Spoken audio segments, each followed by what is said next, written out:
وآل محمد بسم الله الرحمن الرحيم اللهم صل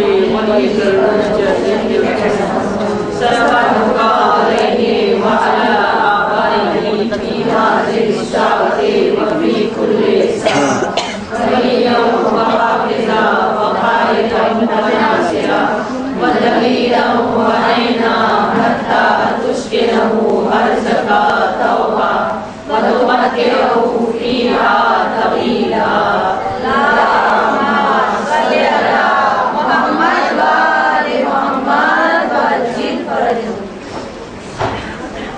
أعوذ بالله من الشيطان الرجيم بسم الله الرحمن الرحيم الحمد لله رب العالمين والصلاة والسلام على سيد الأنبياء والمرسلين سيدنا ونبينا وشفيع ذنوبنا وطبيب قلوبنا مولانا بالقاسم محمد. اللهم صل على محمد وآل محمد وعجل فرجهم وآله الطيبين الطاهرين المعصومين المظلومين المنتقبين المنتجبين على لعنة الله على أعدائهم ومنكر فضائلهم وغاصب حقوقهم أجمعين من يومنا هذا إلى يوم الدين. أما بعد فقد قال الله تبارك وتعالى في كتابه المبين وهو أصدق الصادقين وقوله الحق. بسم الله الرحمن الرحيم تبارك الذي بيده الملك وهو على كل شيء قدير الذي خلق الموت والحياة ليبلوكم أيكم أحسن عملا. صلوات. اللهم صل على محمد وآل محمد وعجل. یہ مجلس امام الاسلام کا صدقہ ہے کہ جتنی تلاوت ہم لوگ سال بھر نہیں کر پاتے یہ تلاوت 2.25 مہینے میں ہو پاتی ہے. بہت اچھا لگتا ہے جب اوپر سے ہم تلاوت کرتے ہیں, نیچے سے ہمارے بچے تلاوت کرتے ہیں, ہماری بہنیں تلاوت کرتی ہیں. اتنا عظیم ثواب ہے. کہا گیا کہ قرآن مجید کی کم سے کم اگر بہت نہ بھی پڑھو تو 3 آیتوں کی تلاوت ضرور. یہ برکت ہے اس ادا کی, یہ برکت ہے اس فرش کی کہ سال بھر تک جو تلاوت نہیں ہوتی وہ تلاوت 2.25 مہینے میں ہوتی ہے. کیونکہ تلاوت کا معاملہ یہ ہے جتنا کرنے کا ثواب ہے اتنا ہی اسے کنسنٹریٹ کے ساتھ سننے کا بھی ثواب ہے. صلوات. اللہم صل علی محمد وآل محمد وعجل فرجهم الذی خلق الموت والحیاة لیبلوکم ایکم احسن عملا. ارشاد ہو رہا ہے کہ ہم نے موت اور زندگی کو اس لیے خلق کیا ہے تاکہ ہم دیکھ سکیں کہ تم میں احسن عمل کرنے والا کون ہے. حاضرین مجلس, ہمارا کل کا بیان یہ تھا کہ احسن عمل میں سب سے بہترین عمل ہدایت کرنا ہے. انسان دوسروں کو ہدایت کرے, بری باتوں سے روکے اور اچھی باتوں کی طرف ان کو لائے, اچھی باتوں کا ان کو حکم کرے. لیکن مولا کائنات نے نہج البلاغہ میں ارشاد فرمایا کہ بہترین ہدایت وہ ہے جو انسان اپنے کردار سے کرے, اپنے عمل سے کرے. یعنی اگر ہم آپ کے کردار کو, آپ کے عمل کو دیکھ کے ہدایت حاصل کر لیں تو اس سے بہتر ہدایت کچھ بھی نہیں ہے. زبانی ہدایت سے بہتر یہ وہ ہدایت ہوتی ہے کہ جو کردار سے لوگوں کو ہدایت ہو جائے. ہمارا عنوان, ہمارا ٹاپک تربیت اولاد ہے, اور تربیت اولاد میں یہ عمل کی جو ہدایت ہے یہ بہت زیادہ ضروری ہے. انسان عمل کر کے ہدایت دے, کیونکہ معاملہ بچوں کا یہ ہے کہ اگر آپ خود نہیں کر رہی ہوں گی پھر آپ ان سے کچھ بھی کروا نہیں سکتے. کچھ بھی تربیت ان کی نہیں ہو سکتی جب تک آپ ان کے سامنے خود وہ کام کر کے نہ دکھائیں. اور اسی لیے ہمیشہ حکم بھی یہ دیا جاتا ہے اور یہ تنبیہ بھی ہے کہ بچوں کے سامنے اچھی سے اچھی گفتگو کی جائے. کیونکہ وہ بہت جلدی اڈاپٹ کر لیتا ہے، اڈاپٹ کرنے کے بعد استعمال بھی بہت جلدی اس کا کرتا ہے، بہت جلدی۔ ایک مثال ہے ہمارے یہاں، معلوم نہیں آپ کے یہاں ہے یا نہیں ہے، کہ بچہ کنویں کی آواز ہے، کہ کنویں میں منہ ڈال کے جو بولتے ہیں فوراً آواز پلٹ کے آتی ہے تو بچہ کنویں کی آواز ہے۔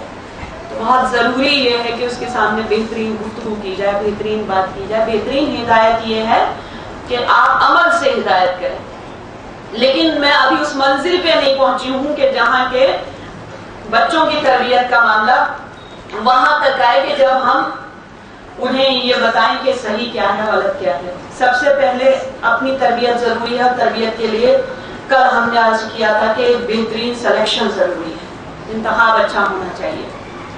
اگر ماں اور باپ اچھے ہوں گے تو اولاد یقیناً متقی اور پرہیزگار ہوگی۔ کل کا مرحلہ سلیکشن کا مرحلہ تھا، آج کا مرحلہ شادی کا مرحلہ ہے کہ شادی کس طرح سے ہونی چاہیے، اور شادی میں کس کس چیز کا خیال رکھنا ضروری ہے، کون سی چیزیں شادی کو حرام کر دیتی ہیں اور کون سی چیزیں جو ہے شادی کو نورانی کر دیتی ہیں۔ مجھے نہیں لگتا کہ ہمارے لیے یہ بتانا مشکل ہوگا، اور ہمیں ضرورت بھی کیا ہے کہ ہم یہ بتائیں کہ اس طرح سے شادی کرو، اس طرح سے شادی کیا کرو، شادی میں یہ ہونا چاہیے، شادی میں وہ ہونا چاہیے۔ بلکہ بہت بہترین بات یہ ہوگی، بہت اچھی بات یہ ہوگی کہ اگر میں کائنات کے ایک ایسے جوڑے کی شادی کا تذکرہ کر دوں کہ جس کی 2 نسلیں چلی، ہر ایک کی ایک نسل چلتی ہے، اس کی 2 نسلیں چلی، ایک نسل چلی تو اس میں امام پیدا ہوئے، دوسری نسل چلی تو اس میں سادات پیدا ہوئی۔ قرآن مجید کہہ رہا ہے کہ لولو مرجان پیدا ہوئے، تو پھر کیا ضرورت ہے کہ اس کی شادی کا تذکرہ کیا جائے۔ چلیے آج پھر انہی کی شادی کا تذکرہ کر دیتے ہیں کہ وہاں جب شادیاں ہوتی ہیں اور جب ان کی نسل پیدا ہوتی ہے تو قرآن مجید انہیں لولو مرجان کہتا ہے۔ صلوات بھیجیں محمد والے اللہم صلی علی محمد وآل محمد وسلم۔ قرآن مجید شادی کے سلسلے میں کہہ رہا ہے کہ وَمِنْ آیَاتِهِ مَنْ خَلَقَ لَكُمْ أَنفُسَكُمْ أَزْوَاجًا لِتَسْكُنُوا إِلَيْهَا، کہ ہماری آیات میں سے، ہماری نشانیوں میں سے کچھ نشانی یہ بھی ہے کہ ہم نے انہی میں سے ان کے جوڑے پیدا کیے، لِتَسْكُنُوا إِلَيْهَا، تاکہ ان کو ان سے سکون ملے، وَجَعَلَ بَيْنَكُمْ مَوَدَّةً وَرَحْمَةً، اور ہم نے ان کے درمیان محبت اور رحمت رکھ دی۔ قرآن مجید کہہ رہے ہیں کہ محبت اور رحمت رکھ دی، تو قرآن مجید کہہ رہے تو رکھ دی، اس کا مطلب رکھ دی، کیونکہ اس کا وعدہ قطعاً سچ ہے، بالکل سچا ہوتا ہے اس کا وعدہ۔ اگر اس نے کہہ دیا کہ ہم نے یہ کر دیا تو اس نے کر دیا۔ پھر کیا وجہ ہے کہ مودت اور رحمت نظر کیوں نہیں؟ بہت جگہ ایسا ہے کہ مودت اور رحمت نظر نہیں آ رہی ہے، پھر یہ نفرتیں کیوں ہیں، پھر یہ ڈفرینسز آپس میں کیوں آ گئے؟ قرآن کہہ رہے کہ ہم نے مودت اور رحمت رکھ دی، اور وہاں کامیابی نہیں ہے، وہاں سکون نہیں ہے، وہاں انڈرسٹینڈنگ نہیں ہے۔ تو اب میں آپ کو بتا دوں کہ ایک تو یہ تصور، یہ کانسیپٹ ذہن سے نکال دیجئے کہ جو جوڑا آپ سلیکٹ کرتے ہیں وہی آسمان پہ بھی سلیکٹ کیا گیا ہے۔ صرف ایک جوڑا ہے آسمان پہ جو سلیکٹ ہوا، اور وہ علی اور فاطمہ کا جوڑا ہے۔ باقی کا سلیکشن اللہ نے کہا ضرور ہے کہ ہم نے تمہارے جوڑے پیدا کیے ہیں، لیکن میں نے آج تک کسی روایت میں، کسی حدیث میں یہ نہیں دیکھا کہ جن کے ساتھ تمہاری شادی ہو گئی وہی تمہارے جوڑے تھے، وہی تمہارے جوڑے تھے۔ یہ اب ہمارے اوپر سلیکشن ہے، یہ ہمارے اوپر ہے کہ ہم کیسوں کا سلیکشن کرتے ہیں۔ اس نے کہا ہم نے تمہارے جوڑے پیدا کیے، لیکن ہم تلاش میں بھٹک گئے تو پھر جوڑا کہاں ملا؟ بھائی اگر ہم نے اسلامی کنڈیشنز پہ جا کے تلاش نہیں کیا اپنا جوڑا، تو وہ جوڑا تو نہیں ہوا، وہ بے جوڑ ہو گیا نا۔ اگر اسلامک کنڈیشن پہ ہم نے تلاش کیا ہوتا تو ہمارا جوڑا ہمیں ملتا، لیکن جب ہم نے سوسائٹی کی کنڈیشن پہ تلاش کیا اسے تو جوڑا تو نہیں ملا۔ جب جوڑا نہیں ملا تو اس نے کہا ہم نے تو جوڑوں کے درمیان مودت اور رحمت رکھی ہے، تو مودت اور رحمت کہاں ملے گی؟ جب جوڑے ہی نہیں ملے تو مودت اور رحمت کہاں ملے گی؟ آج جتنی بھی ڈفرینسز، جتنے بھی مس انڈرسٹینڈنگز ہیں آپس میں، وہ اسی لیے ہے کہ ہم اسلام کی کنڈیشن پر سلیکشن نہیں کرتے بلکہ اپنی کنڈیشنز پہ سلیکشن کرتے ہیں۔ ہم مادہ پرست لوگ ہیں، ہم دنیاوی لوگ ہیں، اگر اسلام کی کنڈیشن پر سلیکشن کرتے ہوتے تو اسلام میں سب سے آسان ترین عمل، کل بھی میں نے عرض کیا تھا کہ شادی ہے، سب سے آسان شادی ہے، اور ہمارے لیے سب سے مشکل شادی ہو چکی ہے، سب سے مشکل شادی ہے۔ اسلام میں شادی اتنی آسان ہے کہ مسجد نبوی میں بزم سجی ہوئی ہے، لوگ بیٹھے ہوئے ہیں کہ ایک مرتبہ ایک عورت داخل ہوئی اور عورت نے داخل ہو کے کہا کہ یا رسول اللہ مجھے شادی کرنی ہے۔ تو رسول اللہ نے آواز دی، کون ہے جو اس عورت سے شادی کرے؟ تو ایک اٹھ کے کھڑے ہو گئے، یا رسول اللہ میں اس سے شادی کروں گا۔ کہا مہر کیا دو گے؟ تو کہا مہر تو کچھ نہیں ہے میرے پاس، بالکل نادار ہوں، مفلس ہوں، محتاج ہوں، کوئی مہر نہیں۔ تو رسول اللہ نے کہا مہر کے بنا تو شادی ہوتی نہیں ہے، تو بیٹھ جاؤ۔ پھر رسول اللہ نے آواز دی، کون ہے جو اس سے شادی کرے گا؟ پھر وہی اٹھ کے کھڑا ہو گیا۔ جب تیسری مرتبہ وہ کھڑا ہوا تو آپ نے پوچھا کہ کیا تجھے علم قرآن حاصل ہے؟ میرے پاس علم قرآن مجید ہے؟ تو اس نے کہا ہاں یا رسول اللہ، آپ نے مجھے قرآن مجید تعلیم دیا تھا۔ کہا بس تو پھر کیوں کہہ رہا ہے بار بار کہ مفلس و نادار ہوں، محتاج ہوں؟ کیوں کہہ رہا ہے کہ میرے پاس مہر دینے کے لیے نہیں ہے؟ اس سے زیادہ مہر اور کیا ہوگا؟ ہم نکاح پڑھاتے ہیں، تو مہر میں سے تعلیم قرآن مجید دے دے، تو قرآن مجید کا علم سے دے دے۔ ارے قربان ہو جائیں جانے اسلام کے اوپر اور رسول اسلام کے اوپر، کیا بہترین بات کہی ہے، کیونکہ قرآن مجید سے بہتر علم کوئی نہیں ہو سکتا۔ لا رب ولا یابس الا ہوا فی کتاب مجید، سارا خشک و تر تو اس قرآن مجید میں موجود ہے، پھر ہم کہاں مہر ڈھونڈنے کے لیے جائیں؟ جب سب چیز اس قرآن مجید میں موجود ہے تو اب اگر اس قرآن مجید کی تعلیم مہر میں دے دی جائے تو پھر بچتا کیا ہے؟ صلوات بھیجتے محمد وعلی محمد، اللہم صلی علی محمد وعلی محمد وعجل فرجہ۔ تو اسلام میں سب سے زیادہ آسان عمل شادی ہے، لیکن اگر اسلام کی کنڈیشن پر کی جائے تو، اگر سوسائٹی کی کنڈیشن پہ کی جائے گی تو نہ شادی کرتے وقت آسانی ہوگی، نہ شادی کرنے کے بعد آسانی ہوگی۔ اگر سوسائٹی کے کنڈیشنز پہ شادی کی گئی، یہی تو ہوا تھا کہ جب رسول کی اکلوتی دختر کے لیے لوگ رشتے لے کے آئے تو کیا سمجھ رہے تھے لوگ؟ ہمارے پاس دولت ہے، ہمارے پاس باغات ہیں، ہمارے پاس اونٹ ہیں، جا کے کہیں گے تو رسول دیر تھوڑی لگائیں گے رشتہ قبول کرنے میں، فوراً قبول کر لیں گے۔ رشتے پہ رشتے لوگ لے کے آ رہے ہیں اور رسول کا ایک ہی جواب ہے، میری بیٹی کی شادی کا اختیار پروردگار کو ہے۔ میں کہوں گی یا رسول اللہ ساری چیزوں پہ اختیار تو آپ کو ہے، بھائی ہاتھوں پہ سنگریزے پڑھوانے کا اختیار ہے آپ کو، درختوں کو تعظیم کے لیے جھکانے کا اختیار ہے آپ کو یہ اختیار ہے کہ چاند آپ کے ایک اشارے پہ دو ٹکڑے ہو جائے، مگر بیٹی کی شادی کا اختیار نہیں ہے۔ رسول جواب دیں گے اگر عام بیٹی کوئی جنرل کوئی عام بیٹی ہوتی تو بڑا آسان تھا، مگر میری بیٹی تو معصومہ ہے، اب معصومہ کا جوڑ میں کہاں سے لاؤں؟ تو اللہ ہی بتائے گا کہ کون ہے۔ تو لوگ رشتے لاتے رہے اور رسول یہی کہتے رہے کہ میری بیٹی کی شادی کا اختیار اللہ کو ہے۔ اور اس کے بعد ایک ایسے بھی آئے کہ آ کے رسول کے سامنے بیٹھے، یا رسول اللہ اتنے دمبے، اتنے خچر، اتنے باغات، اتنی زمینیں، اتنا اناج، اتنا پیسہ، دینار و درہم تجوری بھری پڑی ہے، یہ کہتے رہے اور رسول کے ماتھے پہ شکن پڑتی رہی، رسول کے بل پڑتے رہے ماتھے پہ، سنتے رہے۔ جب کہہ چکے تو رسول نے فرمایا کہہ چکا؟ بولا ہاں کہہ چکا۔ رسول جھکے تو مسجد کی پکا نہیں تھا فرش، زمین کچی زمین تھی، ایک مرتبہ جھکے اور جھکنے کے بعد میں مٹی اٹھائی اور مٹی اٹھا کے گود میں اچھال دی اس کے، کہا دیکھ کیا ہے؟ اب جو دیکھا تو جواہرات میں تبدیل ہو گئی تھی، جواہرات بن گئے۔ رسول نے کہا کہ ہمیں دولت کا تانا دیتا ہے، ہماری تو حالت یہ ہے کہ اگر مٹی اچھال دے تو جواہرات بن جایا کرتی ہے۔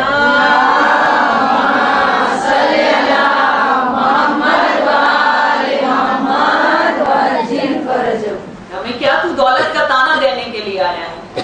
تو ان کا رشتہ بھی واپس چلا گیا۔ رسول کو دنیاوی کنڈیشن پہ تھوڑی شادی کرنی تھی، وہ رسول اسلام ہے تو اسلام کی کنڈیشن پہ شادی کرنی، پھر معصومہ ہے تو معصومہ کے لیے جوڑ بھی معصوم کا ہونا چاہیے۔ تو چلا گیا، وہ رشتہ بھی واپس چلا گیا۔ اس کے بعد لوگ آئے، وہاں پر آئے کہ جہاں یہودی کے باغ میں علی مزدوری کر رہے تھے، اور آنے کے بعد ان سے کہا کہ یا علی آپ اپنا رشتہ لے کر کیوں نہیں جاتے؟ تو انہوں نے کہا کہ میرے پاس ہے کیا جو میں اپنا رشتہ لے کے جاؤں؟ کہا کچھ بھی نہ ہو، لیکن آپ رسول کو پیارے ہیں، آپ رسول کو پسند ہیں، آپ اپنا رشتہ لے کر کیوں نہیں جاتے؟ تاریخ نے بتایا کہ علی آئے، اور آنے کے بعد یہ پوزیشن کے سر جھکا کے رسول کے سامنے بیٹھ گئے۔ تمام لکھنے والوں نے لکھا کہ عالم یہ تھا کہ ماتھے سے پسینہ ٹپک رہا تھا، اس لیے کہ حیا بہت آ رہی تھی۔ کیسے کہیں؟ علی نے بتایا کہ اسلام میں حیا بھی ضروری ہے۔ وہ ایک بات اور ہے کہ انسان بہادر ہو، وہ ایک بات اور ہے کہ انسان شجاع ہو، وہ اور بات ہے کہ انسان کچھ بھی ہے، لیکن اسلام میں حیا بھی ضروری ہے، اور صرف عورتوں کے لیے حیا ضروری نہیں، شرم صرف عورتوں کے لیے ضروری نہیں ہے، شرم مردوں کا بھی زیور ہے۔ سر جھکا کے بیٹھے ہوئے ہیں، تو رسول مسکرائے اور کہا کہ یا علی کہہ دو، جو کہنے کے لیے آئے ہو کہہ دو، اس لیے کہ اللہ کہہ چکا ہے۔ اب علی نے سر اٹھایا، کہا اللہ کہہ چکا ہے؟ کہا ہاں۔ ابھی محمود فرشتہ آیا تھا، اور اس محمود فرشتے نے آ کے بتایا کہ اے رسول، علی اور فاطمہ کا عقد پڑھا دیجئے، اس لیے کہ اللہ آسمان پہ عقد پڑھ چکا ہے۔ قاضی نور اللہ شوستری نے بتایا کہ 15 رجب کو ان کا عقد زمین پر ہوا، اور اس سے 40 دن پہلے آسمان پر اللہ نے عقد پڑھ دیا تھا ان کا۔ محمود فرشتہ رشتہ لے کر آیا، اور صرف رشتہ نہیں، یہ بھی بتایا کہ عقد وہاں پڑھا جا چکا ہے۔ اب آپ کو یہ کرنا ہے کہ نور کا پیوند نور سے کر دیجئے، نور کا جوڑا نور سے ملا دیجئے۔ اب علی کیا کہیں، رشتہ نکاح تو ہو چکا ہے۔ تو کہا کہ علی رشتہ لے کر آئے ہو، مہر میں کیا دو گے میرے لیے؟ بڑا مہر کا شادی میں بڑا اہم مسئلہ ہے، ہمارے یہاں کم اہمیت دی جاتی ہے، لیکن حرام ہے وہ شادی کہ جہاں جس شادی اور جس نکاح میں مہر کو اہمیت نہ دی جائے، مہر کی بات کو پیچھے ڈال دیا جائے، حرام ہے وہ شادی۔ کیونکہ جب شادی کا ارادہ کیا جائے تو ذہن میں یہ ہونا چاہیے کہ مہر کیا طے کیا جائے گا، اور یہ بھی یاد رکھیے کہ اگر مہر پر لڑکی جب تک راضی نہ ہو جائے، جب تک مہر جائز نہیں ہے۔ یہ مہر جو سوچ لیا جاتا ہے نا کہ بزرگوں کا معاملہ ہے، بڑوں کا معاملہ نہیں ہے، یہ بالکل پیورلی دولہا دلہن کا معاملہ ہے۔ جب تک لڑکی راضی نہ ہو جائے، ہاں نہ کر دے مہر کے اوپر، اس وقت تک شادی جائز نہیں ہے۔ تو کہا کہ یا علی میری بیٹی کو مہر میں کیا دو گے؟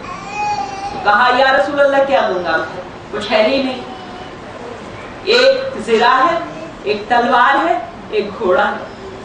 تو کہا گھوڑے کی تو تمہیں بہت ضرورت ہے، اس لیے کہ وہ تمہیں میدان میں لے کے جاتا ہے، تلوار کی بھی بہت ضرورت ہے، تم جیسے بہادر کو تلوار کی ضرورت نہیں ہوگی تو کس چیز کی ضرورت ہوگی؟ کہا اب سوال یہ کہ زرہ کی تمہیں ضرورت نہیں ہے، زرہ کی اسے ضرورت ہو جو موت سے ڈرتا ہو، تمہیں زرہ کی ضرورت نہیں ہے۔ کہا زرہ کو جا کے بیچ دو، زرہ کو بیچ دو۔ تو تاریخ کہتی ہے کہ 450 درہم میں زرہ کو بیچا، 450 درہم میں زرہ کو بیچا، تو حضور نے 225 درہم اپنے پاس رکھ لیے، اور 225 درہم مولا کائنات کو واپس لوٹا دیے، کہا یہ تم رکھ لو۔ ان 225 درہم میں حضور نے جہیز کا سامان کیا۔ معلوم یہ ہوا جتنا مہر ہوتا ہے اس کی آدھی رقم میں جہیز بنتا ہے۔ ہمارے یہاں ایک یو پی میں بڑی لعنت ہے جہیز کی، وہاں پر تو باقاعدہ مان کے ڈیمانڈ کر کے جہیز لیا جاتا ہے، بڑا تکلیف دہ چیز ہے یہ چیز۔ وہاں پر میں اکثر یہ کہا کرتی ہوں کہ بھئی اگر کوئی اسپلینڈر مانگے تو اسے مرسڈیز دو، اور اگر اب ظاہر بات ہے لوگ یہی سوچیں گے کہ وہ اسپلینڈر لینے کے لیے پیسے نہیں ہے، کہہ رہی ہیں مرسڈیز دو، تو مرسڈیز کی قیمت جو میں نے پیپر میں پڑھی 3 کروڑ تک ہے مرسڈیز کی قیمت۔ تو میں ساتھیوں نے یہ بھی ایڈوائز کرتی ہوں کہ مرسڈیز ایسے نہ دو، پہلے ڈیمانڈ کرو کہ ٹھیک ہے آپ شادی ہم اپنی بیٹی کر دیں گے، آپ 5 کروڑ ہمیں مہر دے دیجیے، ہم اس میں سے 3 کروڑ کی مرسڈیز دے دیں گے۔ برابر معاملہ. تو یہ مسئلہ مہر کا ہے. مہر طے ہو گیا اور 225 درہم واپس کر دیے حضور نے اور 225 درہم کا جہیز. اور اس جہیز کی بھی بڑی تفصیل ہے کہ ایک مٹی کا لوٹا، ایک مسلح، 2 بچھونے، ایک چکی، ایک اونٹ کی کھال اور مختلف اور بھی چیزیں ہیں کہ جو کہ اس میں 2-3 چیزیں اور بھی شامل ہیں. انشاءاللہ پھر کبھی بیان کریں گے.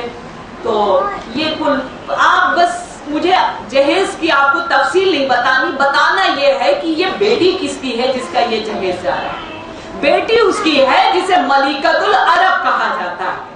بیٹی اس کی ہے، ملکۃ العرب کی بیٹی ہے، اس کی بیٹی ہے جس نے مسلمانوں کو اپنے ٹکڑوں پر پالا ہے. اور جب اس کی بیٹی کا جہیز نکلا تو اس نے بتایا کہ جہیز دینا شان نہیں ہے، شان یہ ہے کہ پیسہ اسلام کے کام آ جائے، پیسہ اسلام پر قربان ہو جائے. ضروری یہ ہے کسی کی مدد ہو جائے، ضروری یہ ہے کسی کا پیٹ بھر جائے، ضروری یہ ہے. اپنوں پر تو سب لٹا دیتے ہیں، دوسروں کے اوپر لٹاؤ تو ہم جانے جو بھوکوں کے اوپر لٹا دے اسے خدیجۃ الکبریٰ کہتے ہیں. صلوات بھیجیں اللہم صلی علی محمد و آل محمد وعجل فرجهم. نعرے حیدری یا علی، حیدری یا علی. اللہم صلی علی محمد و آل محمد وعجل فرجهم. اچھا یہ تو یہاں کا مہر تھا. اب جب نکاح وہاں ہو چکا ہے تو مہر تو وہاں کا بھی طے کیا جائے گا نا. نکاح بغیر مہر کے تو وہاں ہوا نہیں ہے. تو نکاح کی تفصیل بھی میں آپ کے سامنے عرض کر دوں کہ کیسا نکاح ہوا اور مہر کیا ہوا وہ بھی میں آپ کے سامنے عرض کر دوں. اس کی بھی ڈیٹیل میں آپ کو بتا دوں. نکاح کی ڈیٹیل یہ ہے کہ وادی افیہا، وادی افیہا تھی جس وادی میں نور کا منبر رکھا گیا. اور اس کے بعد اللہ نے راحیل فرشتے کو حکم دیا کہ تم جا کے منبر پر خطبہ نکاح پڑھو. تو راحیل فرشتے نے جا کر نور کے منبر پر خطبہ نکاح پڑھا. اور اس کے بعد تمام جتنے بھی آسمان والے تھے، جتنی حوریں تھیں، جتنے غلمان تھے، جتنے قدسی تھے، جتنے آسمان کے رہنے والے تھے، سب کو یہ حکم دیا گیا کہ اب سب تم مل کر جشن مناؤ اور محفل کو سجا دو. آسمان پر یہ نکاح ہوا. تو جب نکاح ایسا ہوا تو پھر مہر کیسا ہوگا؟ اب مہر بھی سن لیجئے. ادھر زمین پہ مہر طے ہوا اور ادھر جبریل امین آسمان کا مہر لے کر، آسمان کی تحریر لے کر، لکھا ہوا لے کر رسول کے پاس آئے اور رسول کے پاس آ کے کہا کہ یہ فاطمہ کا مہر اللہ نے طے کیا ہے. کہا کیا طے کیا ہے؟ کہا کہ تمام دنیا کا پانی اور نمک فاطمہ کے مہر میں اللہ نے لکھ دیا ہے. تمام دنیا کا پانی اور نمک. سیدہ نے سنا اور سر جھکا لیا، کوئی جواب نہیں دیا. جبریل امین واپس گئے، دوبارہ سے آئے اور آنے کے بعد کہا کہ اللہ نے فاطمہ کے مہر میں جنت لکھ دی. سیدہ نے پھر سنا اور پھر سر جھکا دیا، کوئی جواب نہیں دیا. جب تک بیٹی راضی نہ ہو جائے، جب تک مہر طے نہیں ہو سکتا نا، تو اس کے بعد پھر جبریل امین واپس گئے.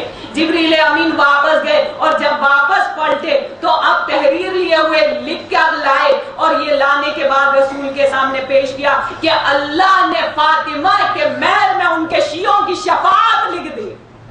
ادھر انہوں نے کہا کہ علامہ مجلسی نے لکھا ہے، کہتے ہیں ادھر انہوں نے کہا کہ فاطمہ کے مہر میں ان کے شیعوں کی شفاعت لکھ دی. ادھر بی بی نے جھکا ہوا سر اٹھایا، ہونٹوں پہ مسکراہٹ آئی. جبریل امین سمجھ گئے مہر قبول ہو گیا. اللہم صلی علی محمد و آل محمد وعجل فرجهم. خوشی خوشی جبریل امین چلے گئے اور اس کے بعد حضور نے کہا کہ یا علی چلیے اب مسجد میں، اب چل کے نکاح ہو جائے. تو تاریخ کہتی ہے اور علماء کرام کہتے ہیں، روایتیں کہتی ہیں کہ نکاح ہوا. کس طرح سے نکاح ہوا کہ رسول نے نکاح اپنی بیٹی کی طرف سے نکاح پڑھا، علی نے خود اپنی طرف سے نکاح پڑھا. اور نکاح پڑھنے کا انداز یہ تھا کہ رسول کی طرف سے آفر ہو رہی تھی، علی کی طرف سے ایکسپٹ ہو رہا تھا، اور یہ سنت تھی رسول کی جو آج تک موجود ہے۔ رسول نے اور اسلام نے بیٹی والوں کو بڑا بنا دیا۔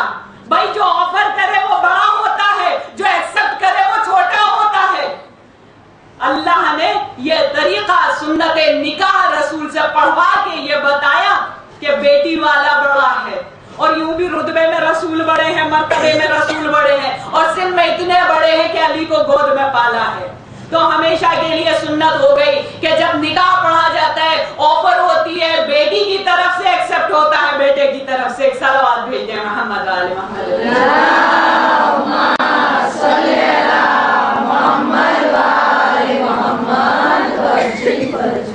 تو نکاح ہو گیا، اور اس نکاح ہونے کے بعد میں پہلی ذی الحج تھی کہ جب رخصت کا وقت آیا، پہلی ذی الحج کو رخصت کا وقت آیا۔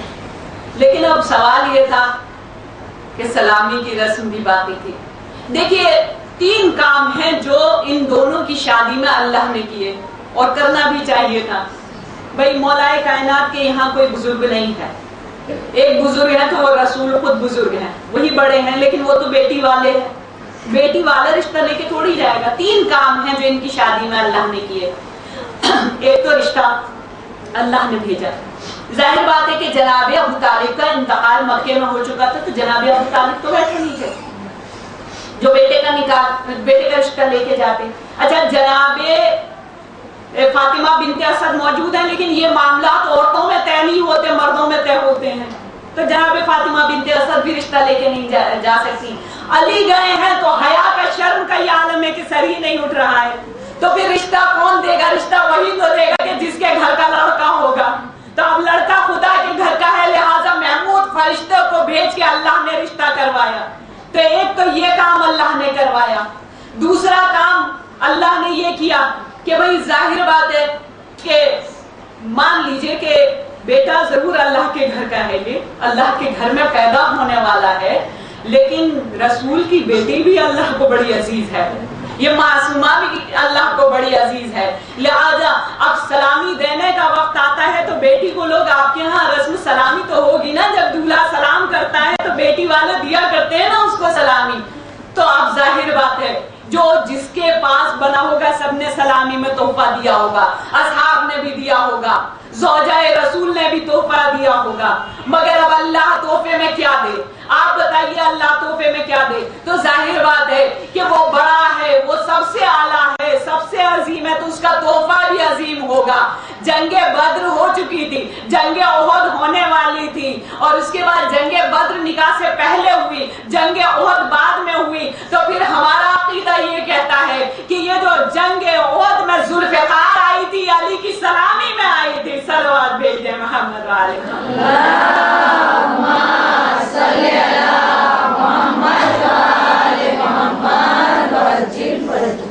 ایک تو یہ ہے کہ، اور ایک یہ کہ نکاح بھی اللہ نے پڑھا۔ راحیل نے خطبہ نکاح پڑھا ہے، لیکن تمام علماء علامہ مجلسی بھی یہی کہہ رہے ہیں کہ نکاح اللہ نے پڑھا، عقد آسمان پہ اللہ نے ان کا پڑھا۔ ہمارے یہاں کیا طریقہ ہے کہ ہمارے یہاں جب عقد کا معاملہ آتا ہے تو ہم لوگ اپنے اسٹیٹس کے حساب سے مولوی کو بلاتے ہیں، جس کا جتنا اسٹیٹس ہو۔ بھئی کوئی بہت پیسے والا ہوتا ہے، وہ کوشش کرتا ہے علامہ طالب جوہری کو بلا دے، کوئی سوچتا ہے علامہ عابد بالگرامی کو بلا لے، کوئی ذکی باقری کے بارے میں سوچتا ہے، جس کے جتنا جیسا اسٹیٹس ہو اس سے کم والے اس سے کم پہ بلاتے ہیں۔ لیکن اگر کسی کے ہاں ذکی باقری آ جائیں نکاح پڑھانے کے لیے، کسی کے ہاں علامہ طالب جوہری آ جائیں، تو وہ سب کا اپنے اپنے اسٹیٹس کے مطابق ہوتا ہے۔ اب یہاں معاملہ یہ ہے کہ یہاں کون اتنا بڑا ہے جو علی سے بڑا ہو؟ ظاہر بات ہے کہ یہاں رسول اپنی بیٹی کا نکاح پڑھنے والے ہیں، رسول علی سے بڑے ہیں، تو کوئی اتنا بڑا نہیں ہے، تو پھر کون نکاح پڑھتا؟ لہٰذا اللہ کس کے پاس جائے کہ ہمارے گھر کے، ہمارے خانے کعبہ میں پیدا ہونے والے بیٹے کا نکاح پڑھ دو؟ اللہ کس کے پاس جائے؟ کیونکہ وہ خود سب سے بڑا ہے، لہٰذا پھر اس نے یہ کیا، کہا ہم کسی کو کیا کسی سے کہیں کہ تم نکاح پڑھاؤ، کیوں نہ عرش پر ہم علی کا نکاح پڑھیں؟ تو عرش پر اللہ نے علی کا نکاح پڑھا۔ 3 کام یہ کیے، اور اس کے بعد صرف 3 ہی کام نہیں بلکہ اور بھی کام ہوئے ہیں اس میں، نکاح میں اور بھی کام، لیکن یہ مین چیزیں ہیں جو اللہ کی طرف سے ہوئی۔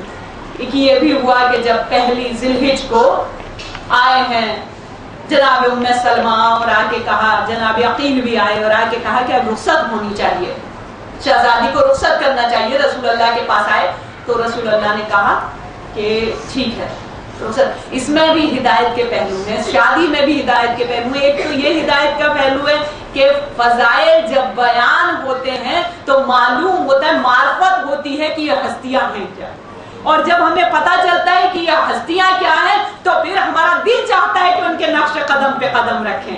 بھائی اگر ہم کسی کو بڑا سمجھتے ہی نہ ہو تو ان کو فالو کرنے کی ضرورت کیا ہے، مگر جب کسی کی عظمت کا، کسی کی گریٹنس کا پتہ چلتا ہے جبھی اسے دل سے فالو کرنے کا دل چاہتا ہے۔ تو میں بتاؤں کہ عظیم جوڑے کی شادی کس طرح سے ہوئی کہ آ کے کہا جناب ام سلمہ نے کہ اب رخصت کرنا ہوگا جناب فاطمہ زہرا کو۔ تو پھر اس دن بھی صرف یہ نہیں ہوا کہ رسول نے رخصتی کا انتظام کیا، ہاں کیا رسول نے بھی رخصتی کا انتظام، لیکن رسول سے پہلے اللہ نے انتظام کیا، اور یہ انتظام کیا۔ ہم لوگ اکثر یہ سوچا کرتے ہیں کہ ہمارے یہاں جو شادی میں رسمیں آئیں وہ ہندوؤں سے رسمیں آئیں، نہیں ہندوؤں سے رسمیں نہیں آئیں، بلکہ یہ ساری رسمیں اسلامی رسمیں ہیں، بھلے ہی ان کا نام وہاں کچھ پڑ گیا یہاں کچھ پڑ گیا، وہ لوگ کچھ بھی کرتے رہے، ہو سکتا ہے لوگوں نے ہم سے اڈاپٹ کر لیا ہو، ہم سمجھ رہے ہیں ہم نے ان سے اڈاپٹ کیا ہے، نہیں ایسا نہیں ہے۔ یہ جو بری کی رسم ہے، یہ بری کی رسم ہم نے ہندوؤں سے نہیں لی ہے، یہ بری کی رسم جنت سے ہمارے یہاں آئی ہے کہ جب رخصت کا دن آیا تو جبریل امین نازل ہوئے، کس طرح سے آئے کہ ہاتھ میں طبق لیے ہوئے آئے، اور طبق میں جناب فاطمہ زہرا کا شادی کا جوڑا لیے ہوئے آئے، اور جنت کے پھل لیے ہوئے آئے، جنت کے میوے لیے ہوئے۔ یہی تو ہمارے یہاں بری میں آیا کرتا ہے نا، وہ سامان جو لڑکے والوں کے ہاں سے لڑکی کی طرف آتا ہے، ہماری یو پی میں اسے بری کہتے ہیں، معلوم نہیں آپ کے یہاں اسے کیا کہتے ہیں؟ نہیں، لڑکے والوں کے سے جو لڑکی والوں کے ہاں، تو بہرحال وہی میں کہہ رہی ہوں کہ نام الگ الگ لوگوں نے رکھ لیے، مگر یہ ساری رسمیں جو ہمارے یہاں ہیں یہ اسلام کی طرف سے رسمیں۔ ایک صلوات بھیجیے۔ اللہم صلی علی محمد وآل محمد وعجل فرجهم۔ نعرہ تکبیر، اللہ اکبر، نعرہ رسالت، یا رسول اللہ، محمد آل محمد پر صلوات، اللہم صلی علی محمد وآل محمد وعجل فرجهم۔ تو یہ سامان تھا جو اللہ کی طرف سے آیا، اور یہ ہمارے یہاں سے بری کہتے ہیں کہ بری آئی اللہ کی طرف سے آئی، اور اس کے بعد حضور نے جناب ام سلمہ کو اشارہ کیا کہ اب تم بھی وہ جوڑا لے آؤ جو خدیجہ فاطمہ کے لیے رکھ کر گئی ہے۔ ایک جوڑا شہزادی نے رکھا تھا شہزادی کے لیے، جناب خدیجہ نے ایک جوڑا رکھا تھا۔ علامہ مجلسی نے لکھا کہ اتنا قیمتی جوڑا تھا، اتنا قیمتی جوڑا تھا کہ اگر کوئی خریدنے پہ آتا تو پورا ملک شام بک جاتا، اتنا قیمتی جوڑا تھا جو شہزادی کے لیے ملکۃ العرب رکھے گئے۔ اچھا جوڑا تو آ گیا، مگر سوال یہ ہے عطر بھی چاہیے نا، خوشبو بھی چاہیے، تو جناب ام سلمہ نے کہا کہ خوشبو کا انتظام کیا جائے۔ بس شہزادی سر جھکائے ہوئے اٹھی، کہا کہ نانی عطر کی ضرورت نہیں ہے، عطر میرے پاس موجود ہے۔ کہا بیٹی عطر تمہیں کون دے کر گیا؟ کہا کہ اے نانی جب میں بابا کے پاس بات کرنے کے لیے جایا کرتی تھی نا تو میری ماتھے سے، میری پیشانی سے پسینہ ٹپکنے لگتا تھا، میں اس پسینے کو شیشی میں جمع کر لیا کرتی تھی۔ علامہ مجلسی لکھتے ہیں اتنا خوشبودار عطر تھا وہ پسینہ کہ کبھی دنیا میں کسی نے ایسی خوشبو نہ سونگھی ہوگی۔ وہ عطر لا کے شہزادی نے پیش کیا، کہا نانی یہ میری شیشی میں یہ عطر موجود ہے، اور اس کے بعد دلہن کو تیار کیا گیا، دلہن کو تیار کیا گیا۔ اب جب دلہن کو تیار کیا گیا تو رسول نے یہ حکم دیا کہ لے کے چلو، اور کس طرح سے لے کے چلو کہ کہا کہ سلمان تم ان کی اونٹنی کا مہار پکڑو، اور اپنی بیویوں کو، اپنی زوجہ کو یہ حکم دیا کہ تم ان کے پیچھے پیچھے قصیدے پڑھتی ہوئی چلو۔ تو یہ چلی، تو جب ظاہر ہے کہ دولہا دلہن رخصت ہوتے ہیں تو ہمارے یہاں اسے نچھاور بولتے ہیں، صدقہ جو صدقہ کہا جاتا ہے، تصدق کہا جاتا ہے، تو صدقہ دیا گیا ہوگا. معلوم نہیں علی و فاطمہ کے یہاں کیا صدقہ دیا گیا، اس کی تفصیل کسی کتاب میں نہیں ہے، مگر جو جنت میں نچھاور ہوا اس کی تفصیل علامہ مجلسی نے لکھی. کہتے ہیں کہ جس وقت کے رخصت ہوئی ہے تو اللہ نے توبہ کے درخت کو، توبہ کے پیڑ کو حکم دیا تھا کہ اس جوڑے پر نچھاور کرو، اس جوڑے پر کا صدقہ دو، اس جوڑے کا نچھاور. ہمارے یہاں صدقے کا ایک تصور یہ ہے کہ اگر صدقہ دو تو بلائیں دور ہوتی ہیں، صدقہ دو تو ہماری پریشانیاں دور ہوتی ہیں، بلائیں دور ہوتی ہیں.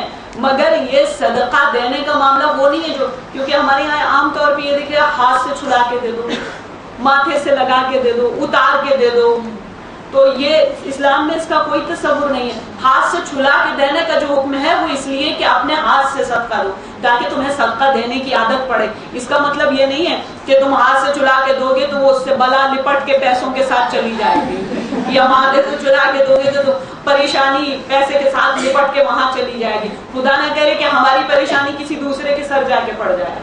نہیں، اس کا صدقے کا ایک تصور اسلام میں، جو صدقے کا کانسیپٹ یہ ہے کہ تم ایک رقم، ایک سم اللہ کے پاس یہ کہہ کے رکھوا رہے ہو کہ پالنے والے ہم یہ پیسہ، یہ رقم، یہ منی ہم تیرے پاس رکھوا رہے ہیں اور اس لیے تجھے دے رہے ہیں، تیری راہ میں، تیرے راستے پر اس لیے دے رہے ہیں کہ ان کا پیٹ بھرتا رہے، ہماری بھی پریشانی دور ہو جائے، ان کی ضرورتیں پوری ہو جائیں، ہماری بھی مصیبتیں دور ہو جائیں، ان کی مشکلیں حل ہو جائیں، ہمارے بھی مسئلے حل ہو جائیں. تو صدقے کا تصور ہمیشہ یہ ہونا چاہیے، نہیں ہونا چاہیے کہ لگا کے دو گے تو مصیبتیں اس کے ساتھ لگ کے چلی جائیں گی. آج مسئلہ یہی ہے کہ لوگ ضرورت مند ہونے کے باوجود بھی صدقہ لینا اس لیے پسند نہیں کرتے کہ لوگوں نے صدقے کی رقم کو اتنا گرا ہوا بنا دیا ہے کہ ضرورت رہتی ہے لیکن لوگ شرماتے ہیں صدقے کی رقم لینے میں، کیونکہ صدقے کو میل کچیل سمجھ لیا ہے لوگوں نے. نہیں، یہ ایک ایسی رقم ہے جو لوگوں کی پریشانی کو دور کرنے کے لیے اسلام نے رائج دی ہے. یہ ایک ایسی رقم ہے کہ بھوکوں کا پیٹ بھر جائے، جن کے پاس لباس نہیں ہے انہیں لباس مل جائے، کسی کی جو سردی کی راتیں ہیں وہ گرم ہو جائیں، کسی کے گھر اگر چولہا نہیں جلا ہے تو چولہا جل جائے.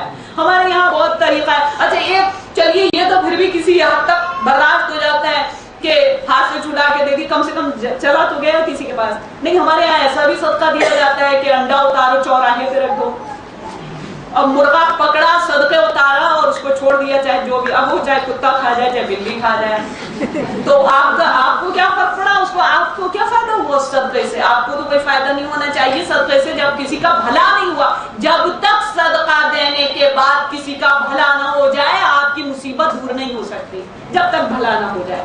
ایک انڈا چوراہے پہ رکھ کے کیا آپ کا بھلا ہونے والا ہے؟ آپ پوری کریٹ کسی رکشے والے کے گھر بھجوا دیجئے، کسی مزدور کے گھر بھجوا دیجئے کہ جب تک سردیاں رہیں تم انڈا کھاتے رہنا، اس کو سکون ملے گا، آپ کو دعا دے گا، آپ کی پریشانی دور ہو جائے گی.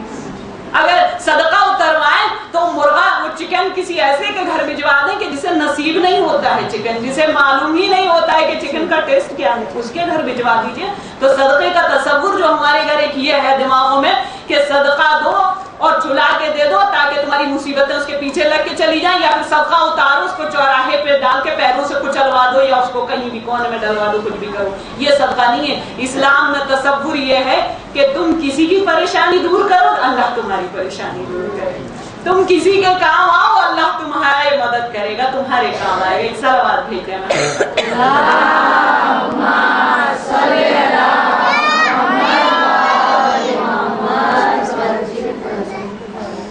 تو یہاں بھی صدقہ دیا گیا، اور کیا صدقہ دیا گیا کوئی تفصیل نہیں ہے، لیکن وہاں پر علامہ مجلسی نے کہا کہ اللہ نے حکم دیا درخت طوبہ کو، طوبہ کے پیڑ کو حکم دیا کہ تم نچھاور کرو اس جوڑے پہ، اس کائنات کے سب سے خوبصورت جوڑے کے اوپر صدقہ کرو. تو اب درخت طوبہ میں کیا تھا؟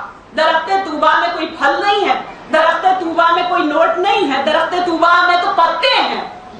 تو جب کسی نے ہمارے اور آپ کے چھٹے امام سے پوچھا کہ تصدق میں، صدقے میں وہ درخت طوبہ کو حکم دیا گیا تھا تو پتے گرے، تو پتوں کے گرانے کا فائدہ کیا ہوا؟ تو کہا تم نے یہ تو سن لیا کہ درخت طوبہ کو حکم دیا گیا تھا اور پتے نچھاور ہوئے تھے، تجھے یہ نہیں معلوم ان پتوں پہ لکھا ہوا کیا تھا؟ کہا مولا کیا